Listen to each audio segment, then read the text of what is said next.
Good morning. Good morning. Welcome. Thank you for coming. Our chat series sponsor for 2014 is the First Main Street Damariscotta, a community bank chartered in 1864, which serves customers at 15 locations along the coast of Maine. If you haven't already done so, we are recording. I ask you to please take a moment to silence cell phones, pagers, and anything else that can make noise. Everyone, please. I have the unfortunate business of announcing that the bookstore, although they tried, were unable to have books arrive in time for Adam to sign.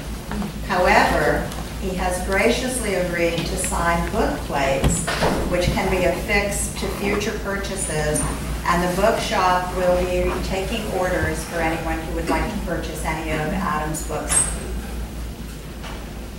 Adam Hochschild was born in New York City in 1942. He graduated from Harvard in 1963 with a BA in History and Literature. As a college student, he spent a summer working on an anti-government newspaper in South Africa and subsequently worked briefly as a civil rights worker in Mississippi in 1964. He later was part of the movement against the Vietnam War. After several years as a daily newspaper reporter, he moved to writing and editing magazines. In the mid-1970s, he was one of the co-founders of Mother Jones magazine. Much of his writing has been about issues of human rights and social justice. This past April, he was presented with the Northern California Book Award for Lifetime Achievement. James Lecuyer, I'm not sure how to pronounce that.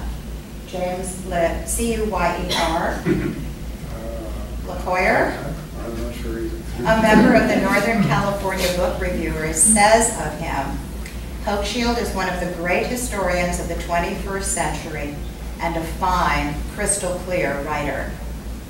Adam Hochschild's seventh book, To End All Wars, A Story of Loyalty and Rebellion, 1914-1918, made the New York Times bestseller list shortly after its publication and was a finalist for the National Book Critics Circle Award.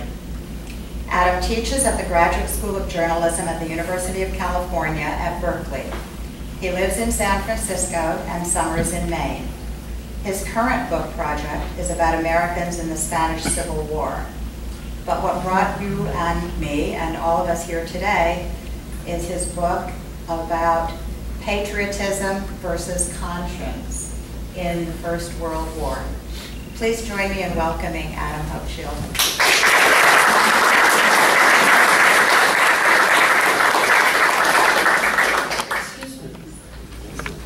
Thank you, Betty. It's a pleasure to be here. I always love coming to libraries, and my wife always complains that she can't get me out of the library once we go into it. So if I don't come home tonight, she'll know where I'm standing.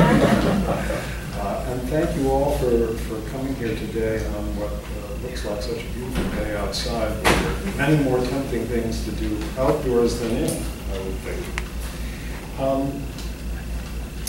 So I'm going to talk about the war that began 100 years ago this month. July 29th marks the 100th anniversary of the beginning of the First World War. Could you speak just a little louder? Okay. I'm saying I'm going to talk about the war that began 100 years ago this month. July 29th marks the 100th anniversary of the first actual shots of the First World War. And it's a war that remade our world for the worse in every conceivable way, and I think in some ways still shapes our lives today. It's a war that I've been obsessed with for a long time, and that's why I wrote a book about it. And these kinds of images seem to have been with me all my life. Now, there are good logical reasons for being obsessed with the First World War. It's a war that left behind it some 20 million military and civilian dead. And that is 6 times as many people as have died in any previous war in Europe. So I think that gives you some idea of the impact that it had on that continent. It left behind an even larger number of wounded.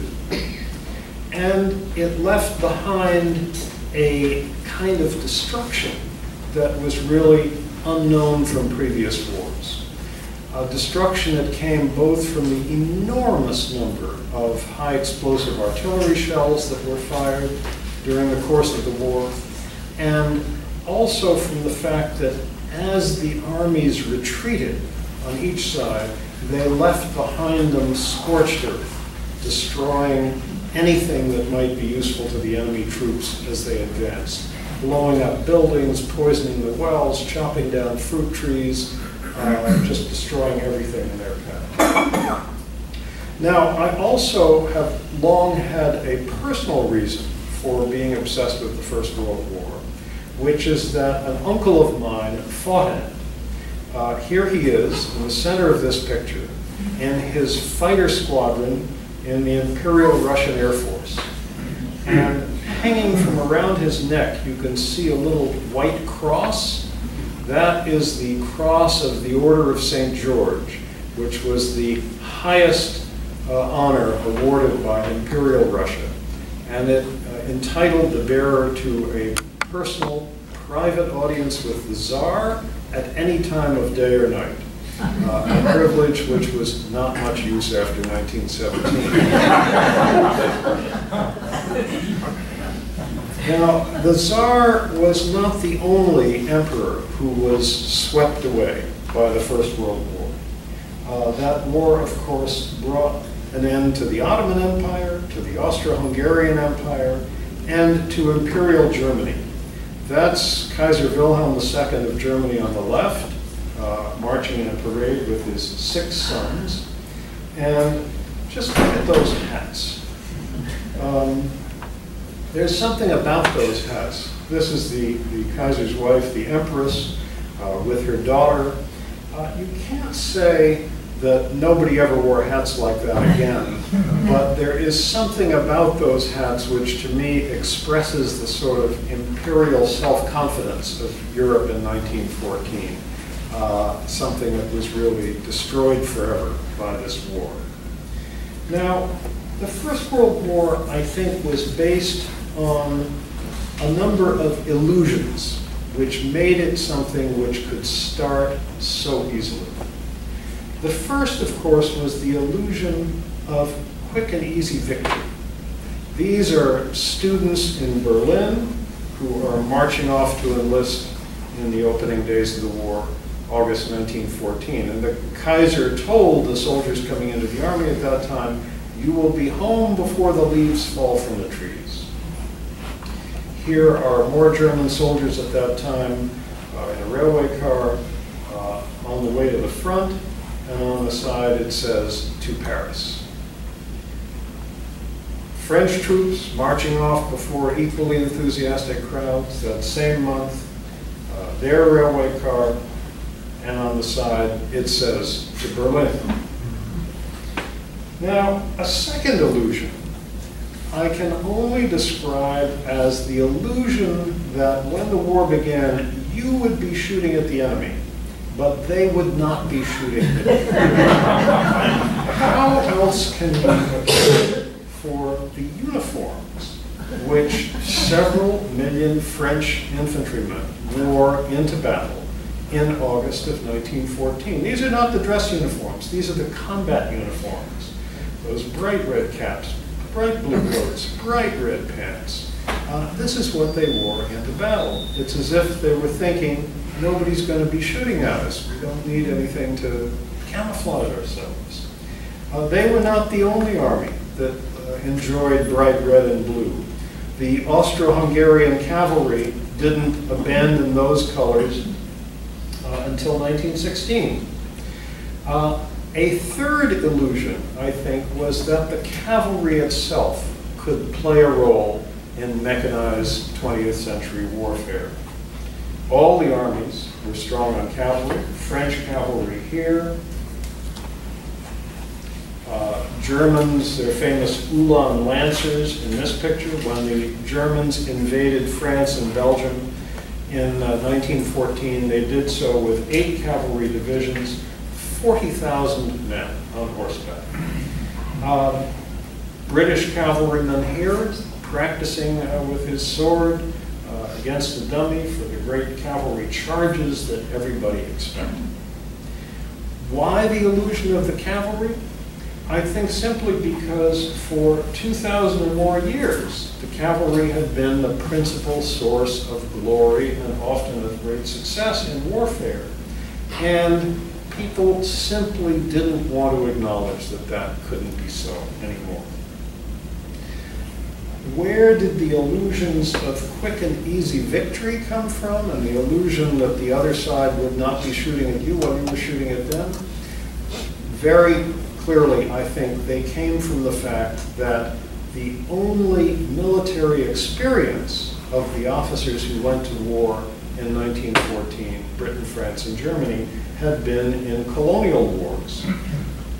Look at this panorama, which is of the war that Britain fought in the Sudan in 1898, and you will see the Sudanese just have swords and spears, whereas the Brits have rifles, pistols, artillery, steamboats, even a train in the far background at the top.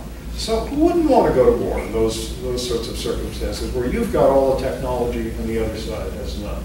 That was sort of unconsciously, I think, what both sides imagined in 1914.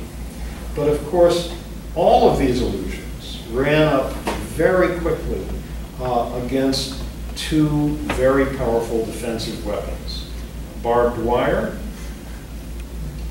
and the machine gun. And the result of all this was that on the Western Front, where most of the killing took place, France and Belgium, the armies very quickly bogged down along this line, this red line that marks the front, going through northern France, a little corner of Belgium at the top, and a very tiny corner of Germany at the bottom. And for more than 3 of the 4.5 years of the war, that line barely moved, a few miles in each direction now and then, but that was it. Just to give you one example, the year 1915, a year that saw a lot of bloodshed, there were several major attacks by the Allies, probably on both sides on the Western Front over the course of that year, more than 1 million killed and wounded. The Allies gained exactly 8 square miles of ground. Here's what those trenches looked like from the air. The extreme, the zigzag pattern on the left, and the sort of even more extreme tooth-like pattern over on the right-hand side, I'm not sure how well you can see it in the picture here, is because the trenches were built that way so that in case an artillery shell landed in the trench, its blast would be contained. And instead of those glorious cavalry charges, soldiers found themselves fighting in an absolutely devastated landscape. This used to be a forest in this picture here. This is the result, landscapes like this are the result of the more than 700 million artillery shells that were fired on the Western Front over the course of 4.5 years of war. And some of those shells are still going off today. When it was a dud shell that didn't explode right away, and today a farmer's plow or harrow hits it and it goes off. People are killed every year in those accidents. Soldiers found themselves, millions of men found themselves below ground, sometimes sharing space with corpses, and very often, dependably in fact, sharing space with rats. They often found themselves fighting knee-deep in mud. This was also an effect of those hundreds of millions of artillery shells churning up the ground in land that was very low with a very high water table to begin with. they found themselves facing horrifying new weapons that they hadn't planned for, like the flamethrower and like poison gas, against which they improvised defenses, and sometimes even civilians living near the front had to wear gas masks as well, but those defenses often didn't work. And this picture shows British soldiers who were blinded in a gas attack, and they're staying in line by each guy resting his arms on the shoulders of the man in front of him. Most people who were wounded in the war, though, were wounded by bullets and artillery shells, and all you have to do is look at one such picture and then multiply it in your mind by 21 million, which was the total number of wounded in the war. As a result of this tremendous carnage, I think the war really permanently darkened people's vision of what humanity was about. Cartoons like this began appearing during the war itself. In many ways, the age of Victorian optimism was killed off forever. Now, there's another aspect of the war which has always intrigued me. When you think about warfare today, think about the wars the United States has been in recent years: Vietnam, Iraq, Afghanistan. It's usually the poor who do the dying. Very, very few soldiers who are the children of senators, CEOs, anything like that. In Europe in 1914, it was the exact opposite. The upper classes died disproportionately to the population as a whole. These students in this picture are cadets at Eton, Britain's most exclusive school, drilling in 1915. The following year, there were more than 30 Eton graduates killed in a single day, the first day of the Battle of the Somme, 1916. And wherever you look, statistics are similar. Men who graduated from Oxford in 1913, 31% were killed in the war. Now, this was because traditionally, being an army officer had been a career for people from the upper classes. And it was precisely those men who were the young captains and lieutenants on both sides who led their men out of the trenches and into that hail of machine gun fire, conveniently distinguishing themselves for enemy snipers by wearing a distinctive uniform that showed that they were an officer.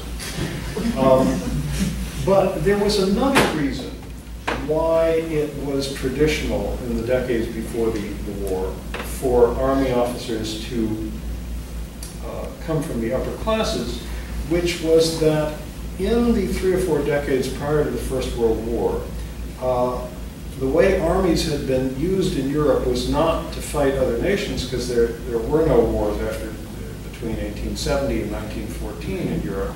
They were used as strikebreakers. And if you are a corporation or a government breaking a strike, you certainly don't want to use a military force whose officers might, heaven forbid, sympathize with the people on strike. So that was another reason why the position of officer was usually reserved for people from the upper classes. And the result was the same in all armies. I love this photograph. It shows French cavalry officers before the war, relaxing after maneuvers. I've seen identifications of most of the people in this picture. More than half of them are from noble families, even though France was a republic at that time. The officer class was a traditional preserve of the upper classes. And the same was true in all countries. In England, for example, Rudyard Kipling, Britain's most famous writer, and someone who arrived in the upper classes over the course of his lifetime, long wanted a military career for his son, John Kipling, encouraged in young John a love of all things military from a very early age. John Kipling set his heart on this, had trouble getting into the armed forces because he'd inherited his father's bad eyesight, but finally his father pulled strings. John Kipling was commissioned a second lieutenant, and in 1915 at the Battle of Loos, he went into action and was never seen again. One more example from Great Britain. Hatfield House has long been one of the great old British country houses. Queen Elizabeth I spent part of her childhood on this estate. And the patriarch of the Cecil family, who owned this estate, Lord Salisbury, had been Prime Minister of Britain for many years at the turn of the century. He had 10 grandsons.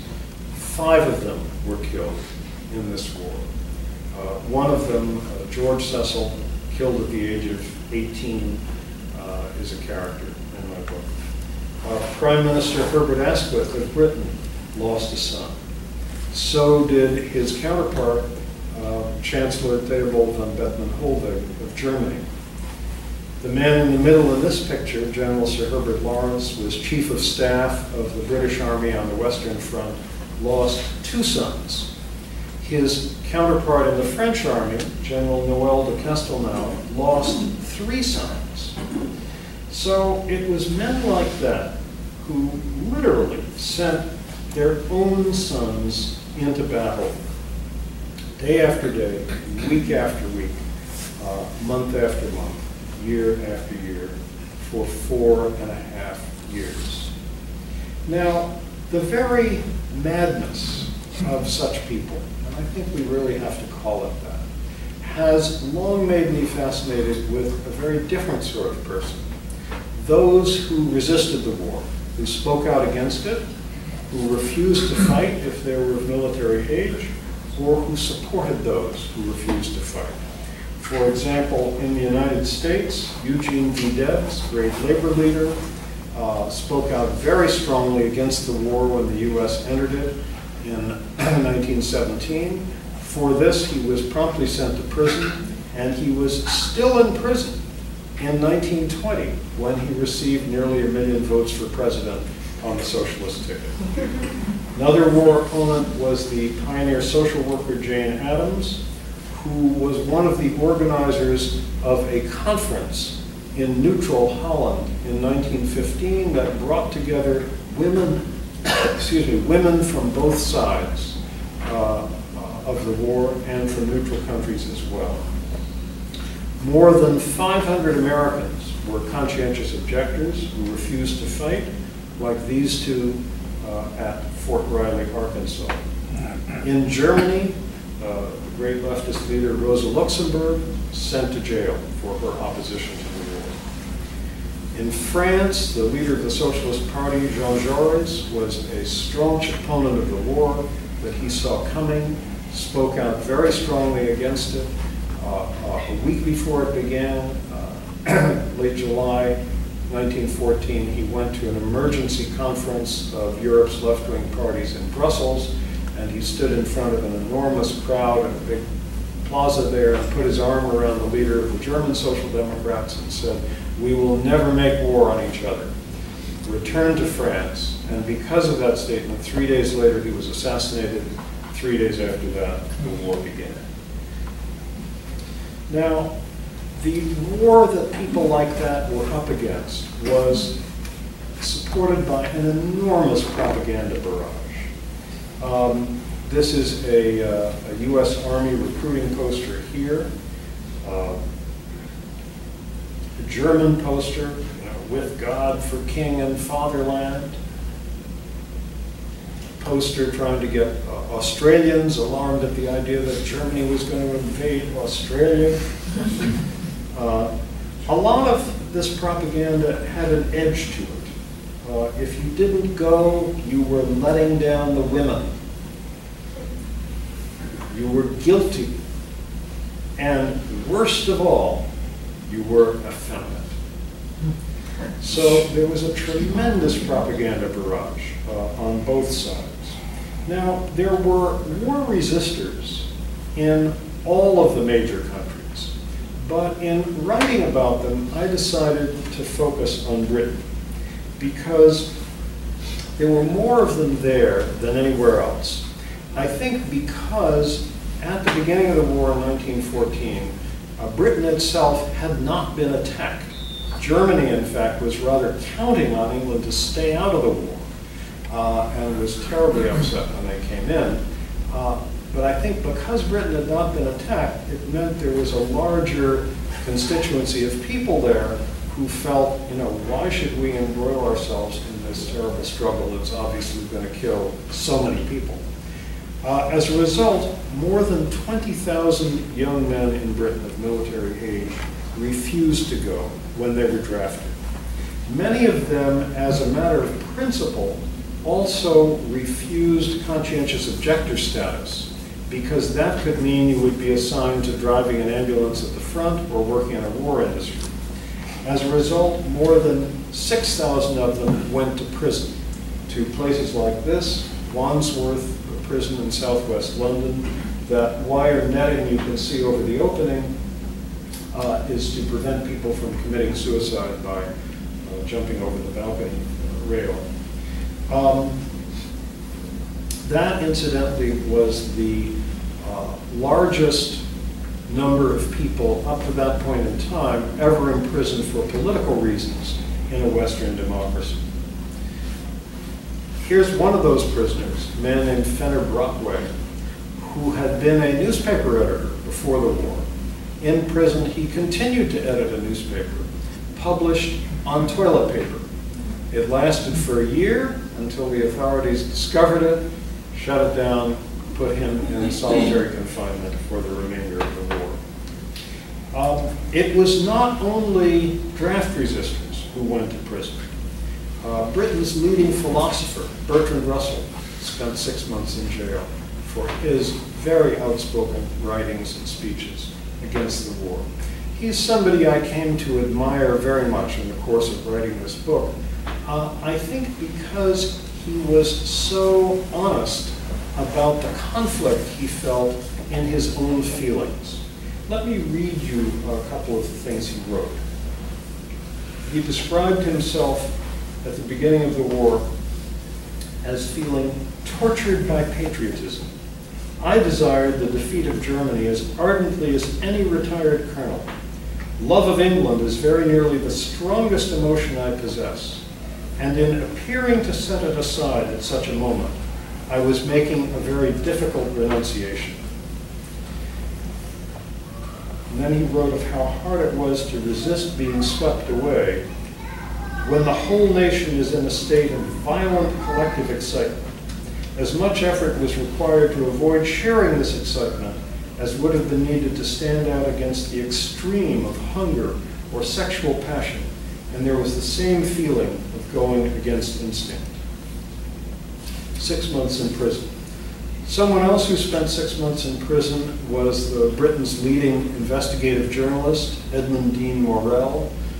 If any of you have read my book, King Leopold's Ghost, you'll remember him as the man who really almost single-handedly put the atrocities in the colonial Congo on the world's front pages.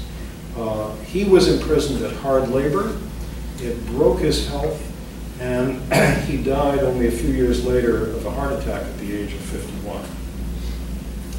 Now, one of the things that I found in learning about these British war resistors was that it often reminded me of the United States in the Vietnam era because of the way that families were divided, as we so often were by arguments over the Vietnam War. For example, Charlotte Despard, shown in this picture, a staunch, leading British radical, very outspoken opponent of the war, traveled up and down the breadth of England throughout the war, visiting the families of conscientious objectors, giving speeches which were often shut down by Scotland Yard or broken up by mobs throwing rocks. She endorsed every radical cause of the day: independence for India, independence for Ireland, went to jail 4 times in the battle for women's suffrage. Her brother, of whom she was very fond, Sir John French was commander-in-chief on the Western Front. And as soon as I discovered them, I thought, that's going to be an interesting relationship to write about. And indeed it was, because these two, although they had diametrically opposed politics, they were very fond of each other. They continued to see each other throughout the war. And they stopped speaking to each other only when, in 1918, Britain faced a nationalist rebellion in Ireland, felt they needed a military man with a strong hand to contain it, and they sent Sir John to Ireland as viceroy. She went to Ireland to work for the IRA. Never spoke again. Another British war resistor was a woman named Emily Hobhouse, who did something quite remarkable.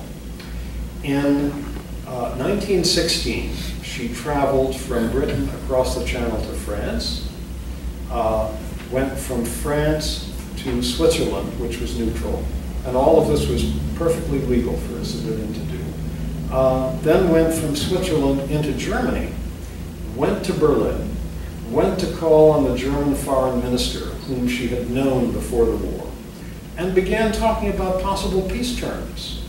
If we did this, might you do that? What would be some things that you could agree to, and so forth. Came away with what she thought would be the outlines of a possible peace settlement.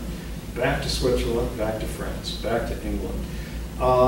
And tried, but failed, to see high-ranking people in the British government, who, as soon as they found out about her strange mission, immediately rushed a law through Parliament, making it illegal for a civilian to travel to enemy territory. They wrote her off as a complete crackpot. But I think she deserves a place in history because in this war that killed so many millions of people, she's the only person who traveled from one side to the other and back again in search of peace. I think my favorite British war resistor of all was a man named John S. Clark, who was born into a circus family in Scotland. And at the age of 17, he went into the ring and became the youngest lion tamer in Great Britain. He then got involved in radical politics, a strong opponent of the war. In 1915, a friendly policeman in Scotland tipped him off that he was about to be arrested. He went underground, and for the remainder of the war, wrote for and helped edit an anti-war newspaper that was published underground. The government could never shut it down because they could never find where its constantly moving place of publication was. After the war, he surfaced. He was briefly a Labour Party member of Parliament, then spent the last decade of his life on the Glasgow City Council. But whenever a circus came to town, he would go back into the ring, and at that point, he was the oldest lion tamer. This is why I like writing history. You couldn't make up people. If you put him in a novel, people wouldn't believe it. But he's there, and there's a picture of him. Now, the war that people like this resisted caused absolutely unprecedented suffering. And it spread across the world. A huge front opened up in Russia and Eastern Europe, where more millions of people were killed. The war spread to the sea.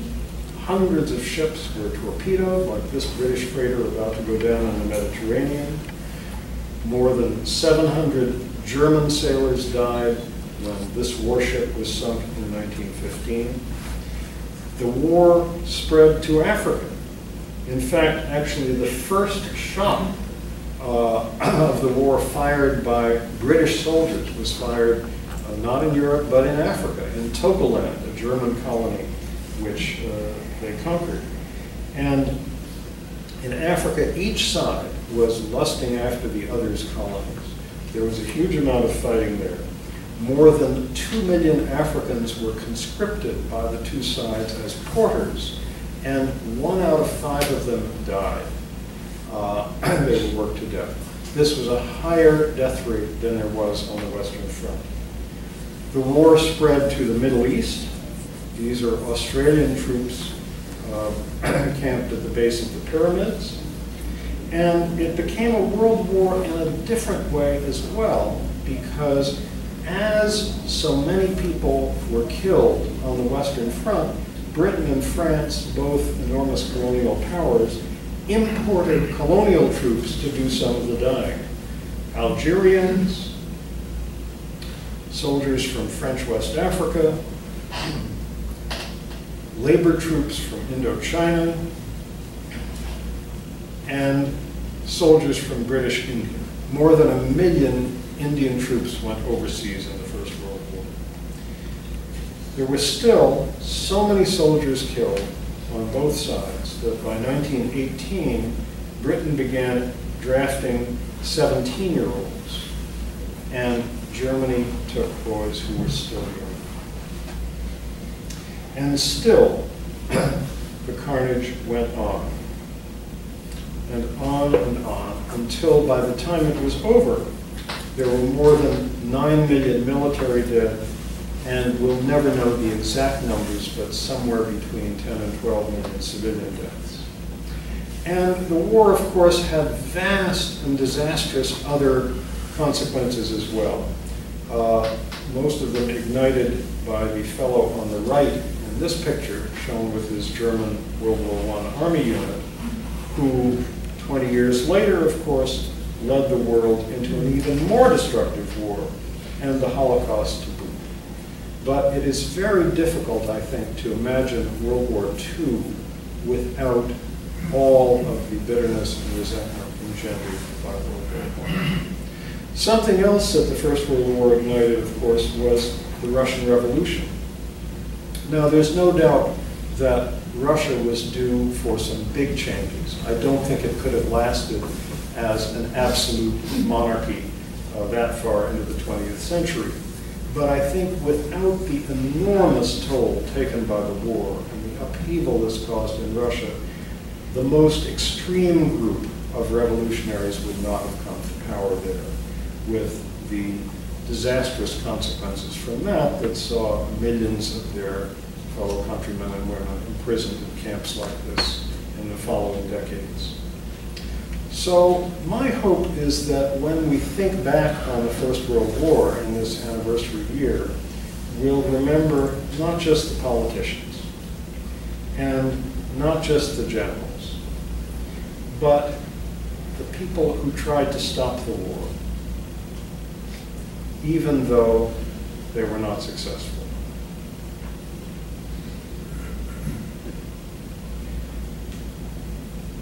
Now, I want to end, technology permitting, we had a few glitches here, but I think it'll work, by playing you some music. And it's a song, I've got some tiny little speakers here to show that you can hear.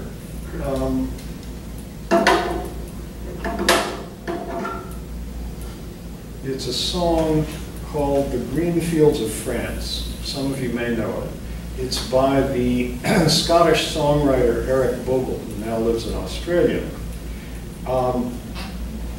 And he says this song was inspired when he visited one of the vast military graveyards. There are hundreds and hundreds of them, which spread across the area of the old Western Front, northern France and Belgium. And he saw there the grave of a soldier, William McBride. And the song is addressed to him. But while the song is playing, I'm also going to show you some documentary film footage from the First World War. But I urge you, listen to the words of the song.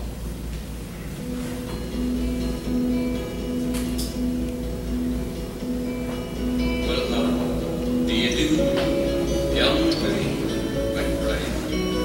Do you mind if I sit here down by your graveside and rest for a while neath the warm summer sun?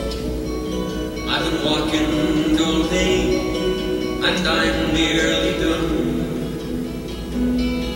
I see by your gravestone you were only 19 when you joined the Great Fallen in 1916. I hope you died well, and I hope you died clean. Or young Willie McBride, was it slow and unseen? Did they beat the drum slowly? Did they play the fife slowly? Did they sound the death march as they lowered you down? Did the band play the last post and chorus? Did the pipes play the flowers of the forest?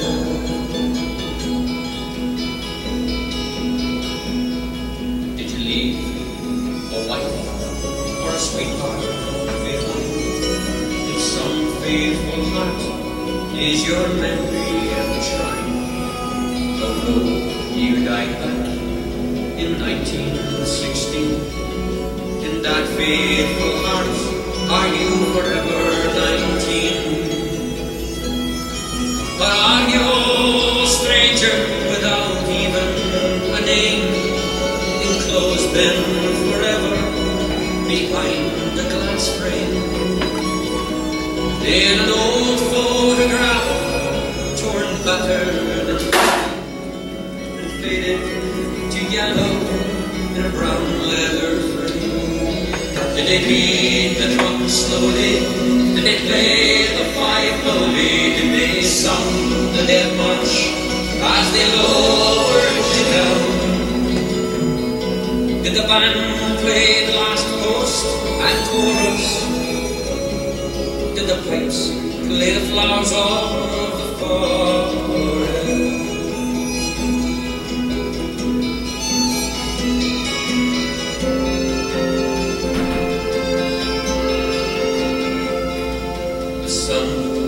Shines on the green fields of France.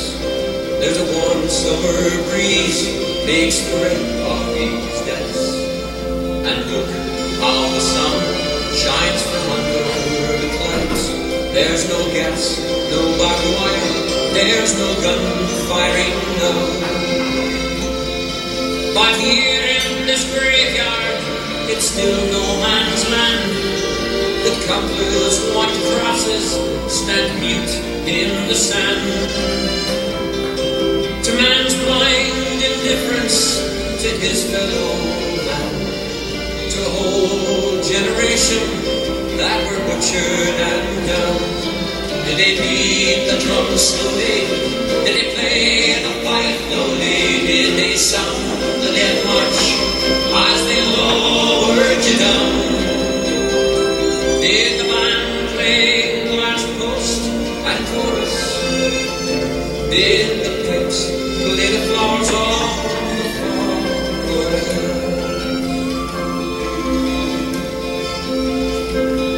I'm brave and right, I can't help wonder why. Do those that lie here know why did they die? And did they believe when they answered home? Did they really believe that this war would end war? For the sorrow, the suffering, the glory, the pain, killing and dying was all done in vain. For young Willie McBride, it all happened again, and again and again. Again and again. Did they beat the drum slowly? Did they play the fife slowly? Did they sound the death march as they lowered you down? Did the band play the last post and chorus? Did the pipes play the flowers over the forest? Did they beat the drum slowly? Did they play the fife slowly? Did they sound the death march as they lowered you down? Did the band play the last note or chorus? Did the pipes play the flowers of the forest?